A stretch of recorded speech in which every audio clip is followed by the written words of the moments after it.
નમસ્કાર, આપ જોઈ રહ્યા છો સ્પાર્ક ટુડે ન્યૂઝ. નર્મદા જિલ્લા તિલકવાડા તાલુકાના ઉતાવળી હાઈસ્કૂલ ખાતે ભારતીય જનતા પાર્ટી દ્વારા આત્મનિર્ભર ભારત સંકલ્પ સાથે સ્નેહ મિલન કાર્યક્રમનું આયોજન કરવામાં આવ્યું. ઉતાવળી ખાતે આયોજિત આ કાર્યક્રમમાં નાંદોદના ધારાસભ્ય ડોક્ટર દર્શનાબેન દેશમુખ, જિલ્લા પંચાયતના પ્રમુખ ભીમસિંહભાઈ તડવી, પૂર્વ વનમંત્રી શબ્દશરણ તડવી, તાલુકા ભાજપ પ્રમુખ ગૌરાંગ બારિયા સહિત ભારતીય જનતા પાર્ટીના આગેવાનો ઉપસ્થિત રહ્યા હતા. અહીં સૌએ સ્વદેશી અપનાવવા માટે શપથ લીધા. અહીં આગેવાનોએ આત્મનિર્ભર ભારતના સંકલ્પને સાકાર કરવા તમામને એક જ દિશામાં કાર્ય કરવા માટે અપીલ કરી હતી. નર્મદા જિલ્લાના 148 નાંદોદ વિધાનસભાના તિલકવાડા તાલુકાના જિલ્લા પંચાયત સીટ દીઠ સ્નેહ મિલન કાર્યક્રમ નૂતન વર્ષના કાર્યક્રમ સમારોહમાં આજે ઉતાવળી ખાતે ખૂબ જ મોટી સંખ્યામાં જિલ્લા પંચાયતના પ્રમુખ શ્રી ભીમસિંહભાઈ તડવીજી કે જેમનો આ પંચાયત સીટ લાગે છે, એમના આ સ્થાનમાં ખૂબ જ મોટી સંખ્યામાં અનેક કાર્યકર્તાઓ, પ્રજા અને સર્વે વડીલો, સર્વે અગ્રણીઓ,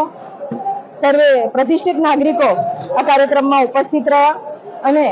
આ સ્નેહ મિલન કાર્યક્રમમાં આવનારા દિવસોમાં એમનું જીવન ખૂબ જ સુખમય રહે અને સાથે સાથે ઉન્નતિના દ્વાર પણ એમના જીવનમાં ખુલે એ માટેની વાત કરવામાં આવી. ભારતીય જનતા પાર્ટીની સરકારની સિદ્ધિઓની વાત કરવામાં આવી. ગુજરાત સરકાર અને કેન્દ્ર સરકારના જે યોજનાઓ છે, જે સિદ્ધિઓ છે, એ સિદ્ધિઓની વાત પણ એમની સમક્ષ મૂકવામાં આવી અને સાથે સાથે વડાપ્રધાન નરેન્દ્રભાઈ મોદીએ જે આહવાન કર્યું છે કે ભારતને આત્મનિર્ભર ભારત બનાવવું અને આત્મનિર્ભર ભારત બનાવવા માટે હર ઘર સ્વદેશી અને ઘર ઘર સ્વદેશીનો જે નારો આપ્યો છે, આ બંને વાતને લઈને પ્રજાની સમક્ષ એક સંકલ્પ પત્ર પણ વંચાણે લેવામાં આવ્યો. દરેક લોકોને એમને સંકલ્પ લેવડાવવામાં આવ્યો અને આ પ્રજા સર્વે લોકો સુખી થાય અને સમૃદ્ધ થાય એ માટે હર ઘર સ્વદેશી અને આત્મનિર્ભર ભારતના જે સંકલ્પ છે એ સંકલ્પને લઈને સર્વે પ્રજાજનોએ ખૂબ જ હર્ષભેર આ સંકલ્પને વધાવી લીધો અને ભારતને વિકસિત ભારત બનાવવાનું જે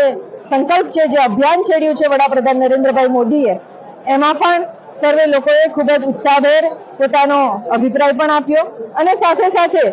ચાલુ વર્ષે જે કમોસમી માવઠું થયું ત્યારે તિલકવાડા તાલુકાનો આ વિસ્તાર જે છે કે મોસ્ટલી બધા જ લોકો ખેતીના પાક ઉપર નિર્ભર છે અને ખેડૂતો છે. ત્યારે સરકારે જે સંવેદનશીલ નિર્ણય લીધો છે, ત્યારે માનનીય મુખ્યમંત્રી શ્રી ભૂપેન્દ્રભાઈ પટેલજીએ જે સહાય આપવાની જે વાત છે એના માટે પણ લોકોની સાથે એક સંવાદ કરવામાં આવ્યો અને પ્રજાહિતમાં જે સરકારે નિર્ણય કર્યો છે એના માટે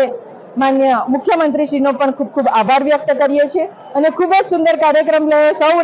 સૌ આ નવા વર્ષના દેવ દિવાળીના પાવન પર્વમાં સર્વે એકત્રિત થયા અને સર્વે સાથે રહીને અને જમીને અને એકબીજાની સાથે હર્ષોલ્લાસભેર આ નૂતન વર્ષના કાર્યક્રમમાં ઉપસ્થિત રહ્યા. સર્વે લોકોને ખૂબ ખૂબ અભિનંદન અને ખૂબ ખૂબ શુભકામનાઓ પાઠવીએ છીએ.